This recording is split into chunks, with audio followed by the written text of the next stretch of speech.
They thought the royal feud had already reached its breaking point. They thought every bridge had already been burned. They thought there was nothing left to lose. But what if the most devastating blow was never the public arguments, the explosive interviews, or the shocking memoir? What if the real ending happened quietly, behind palace walls, with one calculated move from Prince William that changed everything? Because according to whispers swirling through royal circles, Harry has been left completely reeling after William allegedly took a final step that could end any lingering dream of a royal return once and for all. And Meghan Markle from the British royal family are being erased, and this is far more significant than just the destruction of their former home. No matter how much they try to portray themselves as pseudo-royals, and I think you can see quite clearly on the part of the Duke of Sussex an attempt to try to open up an avenue to return to the fold. Charles has made it very clear that he wants Harry back. You know, we saw it in Harry's book. Don't make my life a misery, but don't make my final years a misery, boys. For years, there has been a strange tug of war unfolding beneath the surface. On one side stood Prince Harry, a man who walked away from royal life but never seemed able to fully escape its gravitational pull. On the other stood Prince William, the future king, the man increasingly viewed as the guardian of the monarchy's future. And somewhere between them sat a question that refused to disappear. Could Harry ever come back? That question has haunted every royal watcher. Every unexpected meeting, every carefully worded statement, every trip to Britain, every rumor of reconciliation, every whisper about King Charles wanting peace before it's too late. The speculation never stopped because deep down, many believed there was still a door left slightly open, but insiders now claim that door may have finally been slammed shut. The strange thing is that the alleged final move wasn't dramatic. There was no shouting, no public announcement, no emotional confrontation broadcast across headlines. Instead, it was reportedly quiet, strategic, almost invisible, the kind of move that only becomes devastating when someone realizes what it truly means. Seems as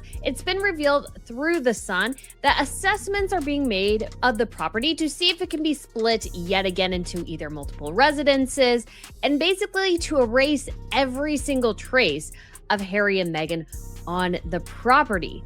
And that is a really fascinating revelation. A huge blow up, a big fight around Harry's plans for summer return to the UK, including spending time at Balmoral, potentially, and reconnecting with The whispers suggest William has been quietly restructuring the future around a simple principle: forward movement without looking backward, new alliances, new responsibilities, new faces being trusted with greater visibility, new plans being built for the next generation of the monarchy, and perhaps most importantly, a future that allegedly does not include any meaningful role for Harry. Think about how brutal that realization would be. For years, Harry may have imagined that despite all the damage, despite all the controversy, despite every accusation and every painful revelation, there would eventually be a path back. Maybe not tomorrow, maybe not next year, but someday. Yet now some observers believe William has reached a very different conclusion. Instead of preparing for reconciliation, he's preparing for succession. Instead of healing old wounds, he's securing the future. Instead of reopening doors, he's reinforcing walls. And that's where this story becomes truly fascinating. Because while headlines often focus on emotional family drama, William's alleged strategy appears focused on something much bigger: stability, continuity, control, the future image of the crown. And of course,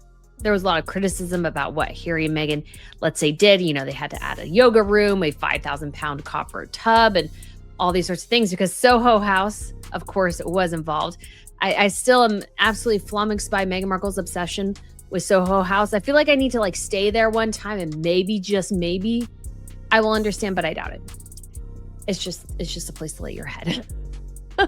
I guess, and hang out. And then obviously Harry and Meghan left. Imagine Harry watching from thousands of miles away as royal events continue without him. New photographs emerge, new engagements take place, new responsibilities are assigned, new partnerships strengthen, life moves forward. At first it might seem temporary, then months pass, then years. Suddenly what once felt like a pause begins to look permanent. That's the nightmare scenario whispered about by royal commentators. Not an explosive rejection, a quiet replacement, the kind that hurts infinitely quietly more because nobody officially announces it. Nobody has to. The evidence slowly accumulates until the reality becomes impossible to ignore. And while Harry reportedly continues searching for ways to maintain meaningful connections to Britain, another battle has been unfolding at the same time. The battle for relevance. Because the world outside the palace hasn't exactly unfolded according to the dream many imagined years ago. Projects have faced challenges. Business ventures have faced scrutiny. Public appearances have produced mixed reactions. Every setback seems to fuel even more speculation about whether Harry secretly misses the institution he once fought so hard to leave. Initially, the house was actually subdivided into multiple sections because it was actually a residence for multiple staff members. So there was a process undertaken to redo the property, make it go from a multiple family residence to a single family residence. And of course, this was to the tune of millions of pounds. Some of those structural changes, these sorts of things, I'm sure were needed to upkeep a property. There's so much you could talk about with Frogmore. Obviously, it was the home that Queen Elizabeth II gave to Harry and Meghan for their wedding. Now, gave is a very, let's say, in some ways misleading. It was sort of lent to them officially, unofficially. So how it works in the British monarchy is that there's a series of properties that belong to what is known as the Crown Estate. And the monarch, whoever that happens to be, can give some of those residences to members of the royal family, royal staffers, as a, let's say, a thank you for their long period of service and these sorts of things. And of course, Frogmore Cottage fell under that. That question hangs over everything. Does he regret it? Does he miss it? Does he still believe there is a way back? Or has William already answered those questions for him? The answer may lie in what many insiders describe as a dramatic shift in power. Years ago, reconciliation may have depended primarily on King Charles. Today, many believe the center of gravity has shifted toward William, and William's influence appears stronger than ever. The future king isn't merely managing today's headlines. He's shaping tomorrow's monarchy. Every decision is reportedly being evaluated through that lens. Every relationship, every appearance, every risk, every opportunity. And from that perspective, some believe Harry represents not a solution, but a complication, a reminder of old battles, a source of uncertainty, a chapter William may be determined to close. Meghan Markle thinks that signature candles based on herself, her marriage, and her children are going to sell to the broader public. And she thinks now if the matches are offered individually, she thinks, let's say, offering those matches individually is going to get people to buy some as well, though I'm sure she's going to stock much fewer of those and much, much more in this signature scent collection to get this collection to move. And this is just such a bare bones basic idea. She is treating this matches, something you can get for cents, like 50 cents, 25 cents. She's offering matches as like sort of a huge look at me style item. Now, if I refresh this page, is the most heartbreaking part? The possibility that Harry may have realized it too, because there is a difference between being unwelcome today and being excluded from tomorrow. And that's where the emotional weight of this entire saga begins to hit with full force. Because if the rumors are true, Harry isn't facing a temporary setback. He's facing the possibility that the royal world he once knew has evolved without him. The machine kept moving, the institution kept adapting, the future kept advancing. And while he may have believed there would always be a route back, William allegedly decided that the future required something different. Sort of view on why people are so fascinated in the sort of fall of the House of Sussex is it doesn't reflect particularly well on the human heart, but there's a great concept in Greek tragedy and Greek drama called the chastisement of hubris, the chastisement of arrogance, the chastisement of and I think that's why people remain fascinated by this story. Why on one hand they're like, oh, I hate her, I never want to see the sight of her again, I can't bear it. But the other side, we can't help reading about the latest disaster to befall them with the sight, and it's because of what they did to the royal family is because the way they left, saying that they were going to redefine service, that this was going to be a whole new world. Think about what that means on a human level. For all the headlines, all the controversies, all the accusations and counter-accusations, Harry is still the little brother who grew up inside those palace walls. He is still the son who shared family holidays, royal duties, and childhood memories with the very people who now seem worlds away. That connection does not disappear simply because an ocean separates them. It lingers. It follows you. It whispers to you during quiet moments. And according to the gossip swirling around royal circles, those whispers have become louder than ever. Because every attempt to build a completely separate identity appears to run into the same problem. The public still sees Harry through a royal lens, no matter how far he travels, no matter what projects he launches, no matter how many new ventures appear. The royal connection remains the headline. That creates a strange trap. He left to create independence, yet the thing he tried to leave behind remains the very thing people associate him with most. Meanwhile, William allegedly understands something crucial. Time is his greatest ally. King Charles has been facing a lot of accusations lately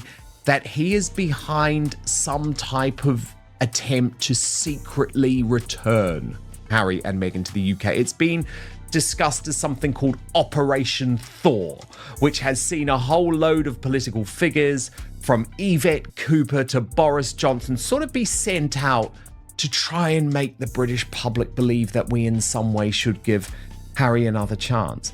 But I think this is some real pushback, and it's making it clear, is it not, Ray? Here they spent £2.4 million, originally of taxpayer money, which they later then paid for themselves, in order to put in these yoga studios, to put in all these copper baths and so forth. So much for living within your means. And now, of course, all comes to naught. It's quite a nice luxury to be able to spend 2.4 million without even thinking about it. But yes, I think the messaging here is quite clear. There is no place for them within the royal household, within the royal entourage, no matter how much they try to portray. Every year that passes makes a comeback more difficult. Every new royal engagement strengthens the existing structure. Every public appearance by William, Catherine, and the next generation reinforces the image of continuity. The monarchy becomes increasingly focused on what comes next rather than what happened before. And perhaps that is the final step everyone is talking about. Not an order, not a decree, not a dramatic confrontation. Simply moving on, completely, relentlessly, without leaving space for old chapters to reopen.